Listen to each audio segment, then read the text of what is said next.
아가서 오늘 7장 말씀입니다. 7장은 이 솔로몬과 이 술람미 여인이 갈등을 극복하고 사랑을 회복하는 그러한 내용입니다. 6장 13절에 술람미 여인에게 춤을 춰봐라 하는 내용이 있어요. 뭐 직설적으로 얘기한 것이 아니고 간접적으로 춤을 춰봐라 이런 얘기를 13절에 하고요. 이 술람미 여인이 춤을 추는 것 같아요.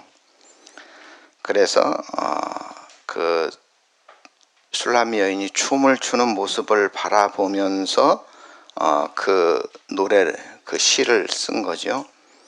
그것이 마치 7장에 보면 카메라가 클로즈업 한 춤추는 모습을 부분 클로즈업 하는 것 같이 처리를 하죠. 그래서 발에서부터 시작을 해가지고 허리, 가슴, 목, 얼굴, 머리카락 이렇게 이제 춤추는 모습을 이렇게 클로즈업 하고 있는 것 같습니다. 그런데 솔로몬은 이 아름다운 여인의 모습을 칭찬합니다. 그런데 칭찬하기에 앞서서 1절에 이 술람미 여인을 귀한 자의 딸이다 이렇게 부릅니다. 근데 여러분 우리가 잘 알고 있듯이 술람미 여인은 귀한 신분의 여인이 아니잖아요. 그렇죠? 밖에서 목자들과 함께 일하는 그런 평범한 여인입니다.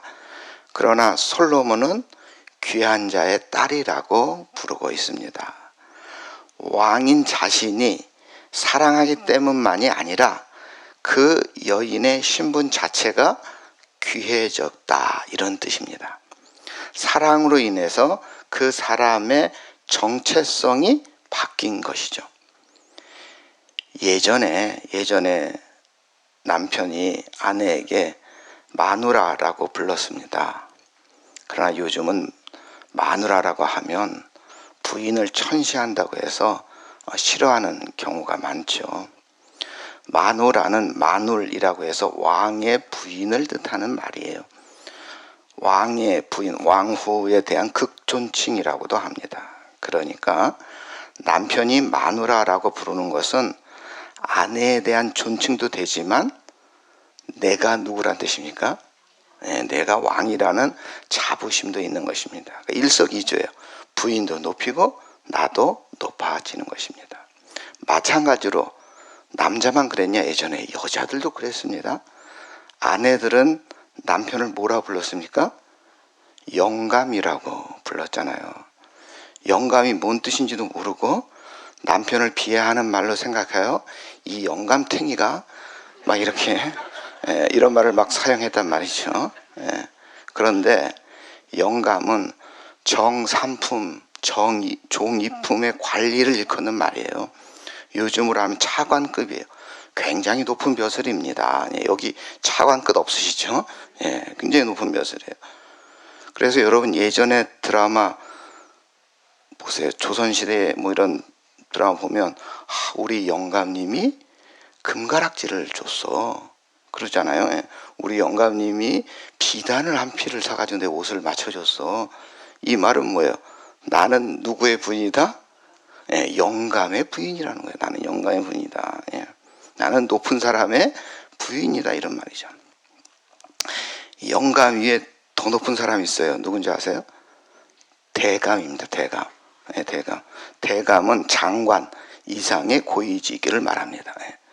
대감보다 더 높은 사람이 있어요. 누구죠? 상감입니다. 상감마마 그러잖아요. 상감. 그러니까 감히 내 남편이 상감이라고 부를 수는 없고, 그렇죠? 영감이라고 부른 거죠. 드라마에서 보면 요즘 드라마 재벌집에 시집간 어여쁜 여자 이런 스토리 많죠. 그러면 그 집안에서는 어떻게 대우합니까? 네가 우리 집에 시집 와서 이렇게 높은 대우를 받는 것이다. 이렇게 시어머니, 시누이들이 생각을 하면서 멸시하죠. 여기에 남편까지 이렇게 생각한다면 굉장히 괴롭겠죠. 그런데 그건 진정한 사랑이 할 수 없죠.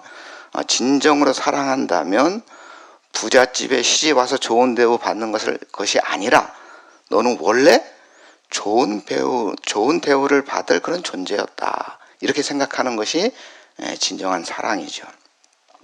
그래서 드라마에서 보면 재벌집 아들이 평범한 여인을 대단한 사람으로 여기고 나 같은 사람과 만나주는 것에 대해서 감사하게 여기며 좋아하는 경우가 많습니다. 이것을 뭐가 씌었다 그럽니까? 콩깍지가 씌었다 그럽니다. 그런데 이 콩깍지야말로 사랑의 순기능입니다, 여러분. 사랑의 근원이신 하나님께서 우리를 사랑하셔서 우리를 감히 아들과 딸로 삼아주시는 그 사랑, 하나님의 형상대로 지음받은 우리도 그 사랑을 따라하게끔 하는 것이 바로 이 콩깍지인 것이죠. 술람미 여인의 아름다움 중에서도 솔로몬이 특히 매력을 느낀 부분이 어디냐? 그녀의 머리카락이라고 나옵니다. 5절에 보면 술람미 여인의 머리카락이 왕궁에 있는 그런 여인들의 비단 같은 머릿결과 도저히 비교할 수 없을 텐데, 객관적으로는. 그런데 이 솔로몬은 이 술람미 여인이 춤추는 모습을 쭉 이렇게 클로즈업해서 쳐다보다가 그 머리결을 보고는 정말 콩깍지가 씌인 거죠. 긴머리 소녀라는 노래가 있었는데 아시는지 모르겠네요. 이게 찬송가 곡조가 비슷하죠. 곡조가 이런 차분한 그런 곡조인데 가사가 이렇습니다. 빗소리 들리면 떠오르는 모습, 달처럼 탐스러운 하얀 얼굴, 우연히 만났다. 말없이 가버린 긴머리 소녀야. 눈먼 아이처럼 귀먼 아이처럼 조심조심 징검다리 건너던 개울 건너 작은 집의 긴머리 소녀야. 눈 감고 두 손 모아 널 위해 기도하리라. 눈먼 아이처럼 귀먼 아이처럼 조심조심 징검다리 건너던 개울을 건너 작은 집의 긴머리 소녀야. 눈 감고 두 손 모아 널 위해 기도하리라. 우연히 스쳐 지나간 긴머리 소녀를 위해 기도한다 그러고 있습니다. 개울 건너 작은 집의 소녀입니다. 가난한 집의 소녀인데 단지 뭐 때문에? 긴 머리 때문에 콩깍지가 씌운 것입니다. 그만큼 이 머리카락은 사람의 마음을 사로잡을 수가 있는 것이죠. 이 춤을 추는 술람미 여인의 머리카락도 그녀의 자유로운 성품을 온전히 표현하며 솔로몬의 마음을 사로잡았을 것입니다. 그러니까 우리가 생각하는 그런 비단결 같은 머리카락이 아니었을 거라고 저는 생각합니다. 뭔가 특별한 개성이 있었을 거예요. 요즘같이 이렇게 단발로 잘랐을지도 모릅니다. 갈등이 있던 시절에는 서로를 쳐다보기가 어려웠겠죠. 둘이 갈등했었지 않습니까? 사랑이 회복된 지금 그녀의 세세한 부분까지 새롭게 보이는 것입니다. 아름답게 보이는 것입니다. 1절에서 9절까지 콩깍지가 씌운 눈이 카메라처럼 클로즈업해서 살펴봤습니다. 우리 성도님들 집에 가서 내 얼굴을 한번 자세히 살펴보시기 바랍니다. 화장이 잘 되었나, 눈곱은 안 꼈나를 보는 것이 아니라 내 얼굴에 빛이 나는가, 이런 걸 한번 살펴보시기 바랍니다. 하나님을 사랑하는 사람, 하나님의 사랑을 받는 사람은 얼굴에서 빛이 나야 합니다. 빛은 곧 에너지고 에너지는 곧 생명이기 때문입니다. 이제 오늘 설교의 가장 중요한 말씀 제가 살펴보려고 하는데요. 오늘 우리 함께 봉독했죠. 우리 10절 말씀이 저는 제일 중요하다고 생각합니다. 우리 함께 봉독합니다. 나는 내 사랑하는 자에게 속하였도다. 그가 나를 사모하는구나. 이게 계속 나온 거 아시죠? 2장 16절에도 내 사랑하는 자는 내게 속하였고 나는 그에게 속하였도다. 그가 백합화 가운데서 양떼를 먹이는구나. 그리고 6장 3절에도 나는 내 사랑하는 자에게 속하였고 내 사랑하는 자는 내게 속하였으며 그가 백합화 가운데서 그 양떼를 먹이는도다. 솔로몬이 콩깍지가 씌어가지고 여인의 아름다움을 세밀하게 찬양했고, 이어서 술람이 여인이 고백하는 겁니다. 나는 내 사랑하는 자에게 속하였다. 히브리어는 부사가 발달되지 않았기 때문에 강조할 때는 어떻게 한다 그랬어요? 반복한다 그랬죠. 또 강조할 때 어떻게 하냐면 맨 앞에 했습니다. 먼저 이야기합니다. 그러니까 앞부분에 나온 거는 강조하고자 하는 것입니다. 나는 내 사랑하는 자에게 속하였다. 이걸 먼저 쓴 것은 솔로몬이 나를 사랑하기에 내가 그에게 속하였다 이런 뜻이 아니라 내가 먼저 사랑하기에 내가 솔로몬에게 속했다. 이거를 강조하는 것입니다. 사랑은 기브 앤 테이크가 아닙니다. 내가 너를 헌신하니까 너도 나에게 헌신해야 한다. 이거는 사랑이 아닙니다. 나는 그를 사랑하기에 나는 그에게 속한 것이다. 이것이 진정한 사랑이죠. 여기서 사모하는구나 이 표현이 있는데 이 표현이 중요합니다. 사모한다는 뜻. 이게 히브리어 단어가 이 테슈카라는 단어인데 좋은 의미로는 사모한다예요. 근데 또 나쁜 뜻도 있어요. 갈망한다, 욕망한다. 이건 나쁜 뜻으로 쓰일 때는 이렇게 쓰입니다. 이 단어가 왜 중요하냐? 성경 66권에 단 3번만 등장합니다. 이 단어가. 이 3번의 등장 위치를 살펴보면 이 단어가 얼마나 무게 있게 쓰였는가 하는 것을 알 수가 있는데요. 첫 번째는 창세기 3장 16절입니다. 창세기 3장 16절 너는 남편을 원하고, 원한다는 말이 테슈카입니다. 남편은 너를 다스릴 것이다. 여자는 남편을 갈망하는데 남편은 여자를 어떻게 한다고요? 다스린답니다. 이 구절이 여성들에게 좀 거시기 하죠. 하나님께서는 아담과 하와의 범죄 이후에 하와에게 하신 심판의 말씀입니다. 이 말씀이. 그러니까 원래 하나님의 창조 안에서 온전했던 그 갈망이 죄로 인해서 뒤틀려진 것입니다. 아내는 남편을 사모하지만 남편은 아내를 지배하는, 그러니까 상처와 불균형으로 가득한 관계가 된 거죠. 그러니까 즉 테슈카는 이 처음 등장하는 이곳에서 뭔가 이 관계의 파괴를 말하는 단어입니다. 두 번째, 창세기 4장 7절인데요. 죄가 너를 원하나, 이게 테슈카입니다. 죄가 너를 원하나 너는 죄를 다스릴지니라. 가인이 아벨을 죽이려고 하고 있어요. 그때 하나님이 아셨죠. 그래서 하나님이 가인에게 경고하는 말씀입니다. 죄는 마치 굶주린 짐승처럼 가인의 문 앞에 웅크리고서 가인 보고 삼키라고 갈망하라고 하고 있는 거죠. 그러니까 이 테슈카 두 번째 등장하는 곳은 살인의 현장입니다.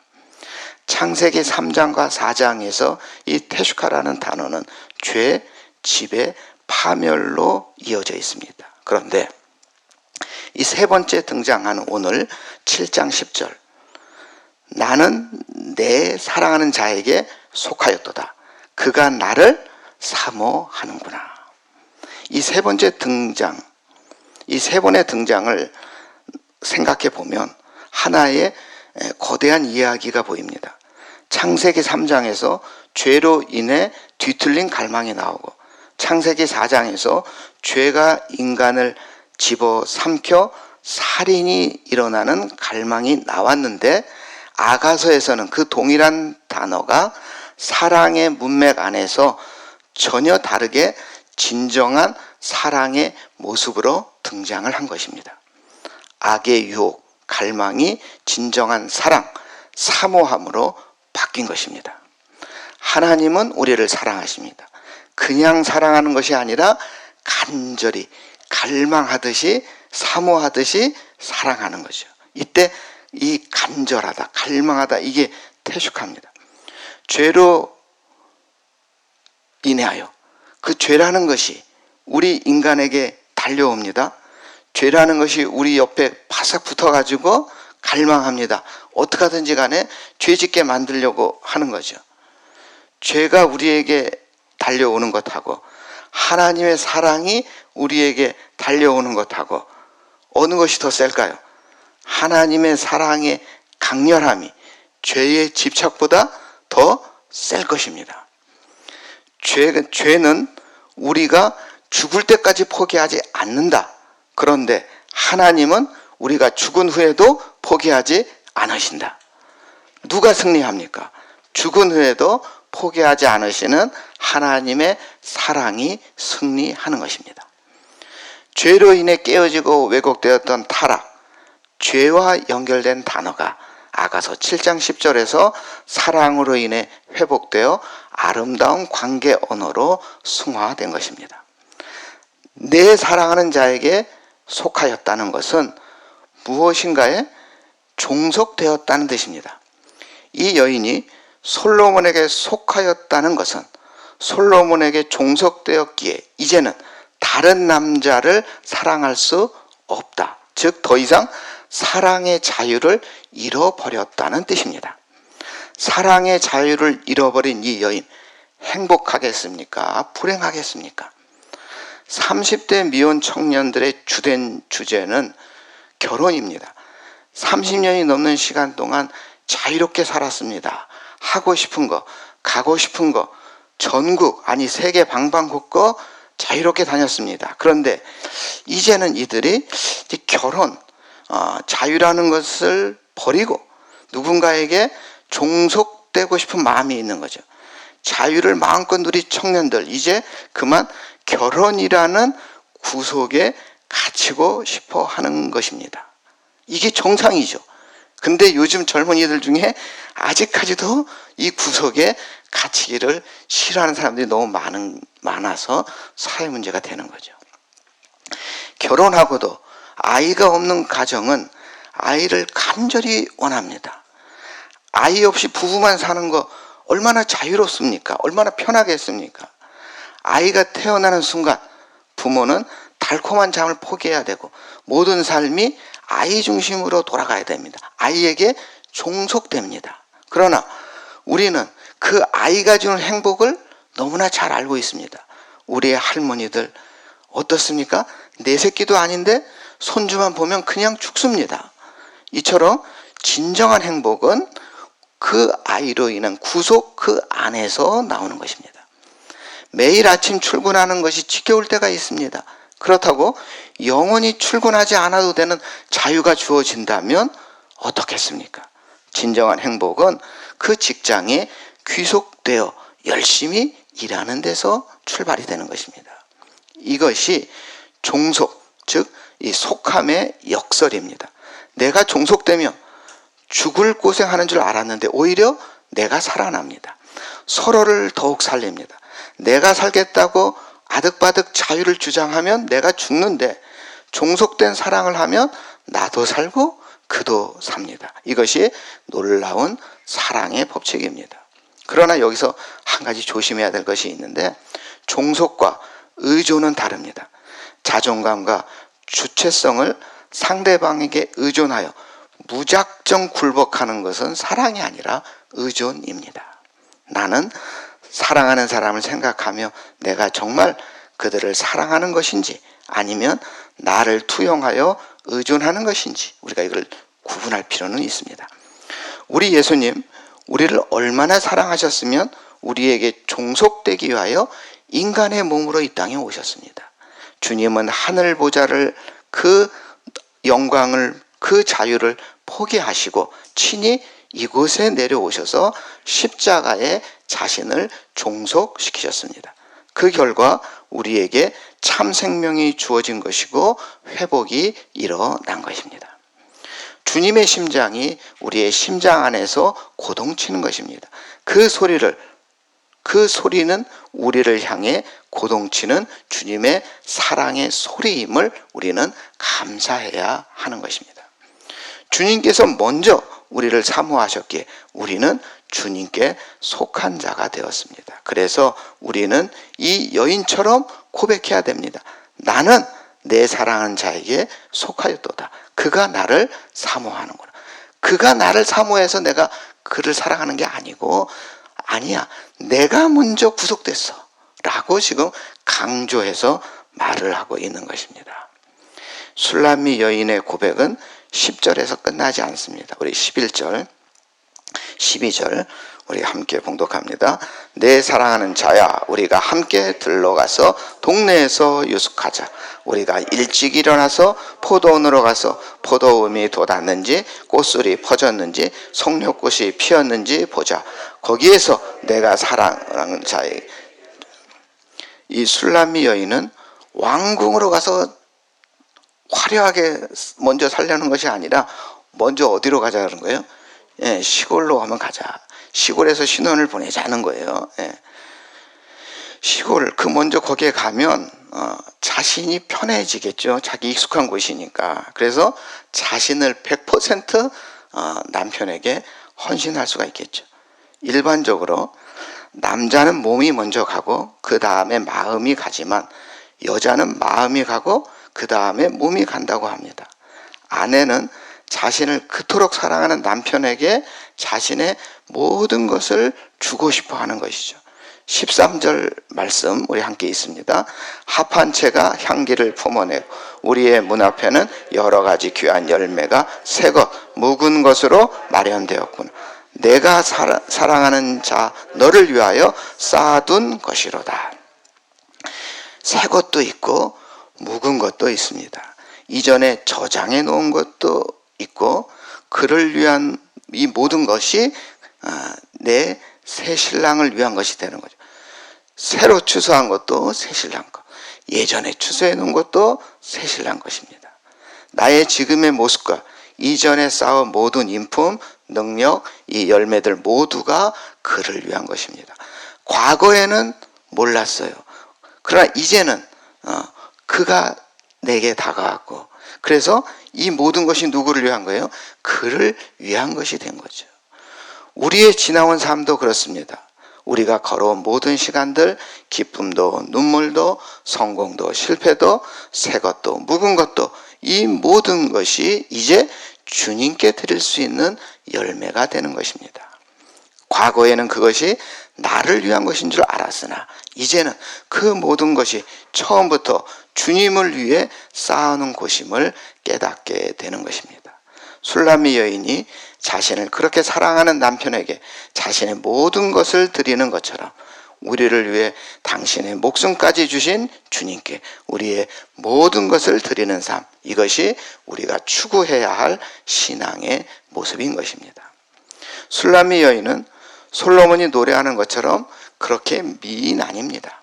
시골 아낙네와 같은 사람이고 그것이 그녀에게 정말 부끄러움이 될 정도였는데 그러나 솔로몬은 그렇게 보지 않았습니다. 우리의 모습이 주님께 그러할 것입니다. 우리는 우리의 실상을 너무나 잘 압니다. 그러나 주님은 우리에게 아니야, 너는 그렇지 않다라고 믿어주십니다. 그래서 우리는 이 여인처럼 고백을 해야 되는 것입니다. 나는 내 사랑하는 자에게 속하였다. 오늘 아가서 7장 전체를 관통하는 핵심은 10절입니다. 나는 내 사랑하는 자에게 속하였도다. 이 짧은 고백 안에 복음의 엑기스가 담겨 있습니다. 하나님께서는 스스로를 사랑이라고 하셨습니다. 예수님은 십자가 사건을 통해 그 사랑을 드러내셨습니다. 그런데 우리는 사랑을 머리로는 잘 알지만 당장 어떻게 사랑하느냐에 대해서는 잘 모릅니다.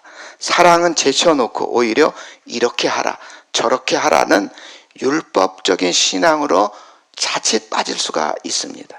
인내해야지가 아니라 사랑하면 인내하게 됩니다. 열매를 줘야지가 아니라 사랑하면 주고 싶어지는 것입니다. 죄로 인해 타락했던 갈망, 이 태슈카의 관계가 사랑으로 회복되어 아름다움의 속함의 관계로 변화되는 것입니다. 이것이 복음의 역사입니다. 우리의 심장에서 고동치고 있는 주님의 심장 소리에 귀를 기울여 보시기 바랍니다. 그 소리를 들으면 세상의 비닐을 벗겨낼 수가 있습니다. 그 소리를 들으면 어두움 중에서도 소망의 안경을 쓸 수가 있는 것입니다. 베드로서 4장 8절에 무엇보다도 뜨겁게 서로 사랑할지니 사랑은 허다한 죄를 덮느니라. 사랑이 회복되면 모든 것이 회복됩니다. 주님이 먼저 우리를 사모하셔서 우리는 주님께 속한 자가 되었습니다. 주님이 먼저 사모해 주셨습니다. 이제 우리가 마음을 활짝 열어야 하는 것입니다. 그래서 우리의 고백이 이 술람미 여인의 고백이 되어야 하는 것입니다. 나는 내 사랑하는 자에게 속하였도다. 우리 함께 하겠습니다. 나는 내 사랑하는 자에게 속하였도다. 우리 기도하겠습니다. 사랑의 하나님, 오늘 말씀을 통해서 참 아름다운 사랑의 모습을 보게 해주셔서 감사합니다. 테슈카, 사모함이라는 이 단어가 죄로 인해 깨어졌을 때 그것은 타락과 지배와 죄의 언어였습니다. 그러나 주님의 사랑으로 말미암아 이 단어가 회복되어 이제 우리는 서로 사모하고 주님을 사모하는 관계 안에 있게 되었습니다. 이 놀라운 은혜에 감사하며 나는 내 사랑하는 자에게 속하였다 고백하게 하여 주시옵소서. 솔로몬과 술람미 이 부부의 모습이 바로 나와 내 아내의 관계가 되게 하여 주시옵소서. 또한 그 부부의 모습이 내 자녀의 가정이 되게 하여 주시옵소서. 우리 교회가 속한 모든 가정이 이러한 화목한 부부의 가정이 되게 하여 주시옵소서. 귀한 예물을 드린 정성을 하나님 흠양하여 주시옵소서. 술람미 여인이 자신을 그토록 사랑하는 남편에게 새 것과 묵은 것 모든 것을 드린 것처럼 우리도 우리의 모든 것 지나온 날들의 눈물과 기쁨 지금 이 순간의 고백을 주님께 드리게 하여 주시옵소서. 주님이 먼저 우리를 사모하기 우리는 담대히 주님께 속한 자임을 나는 내 사랑하는 자에게 속하였도다 고백합니다. 우리의 이 믿음이 변치 않게 하여 주시옵소서. 우리를 구원하신 예수님의 이름으로 기도드립니다. 아멘.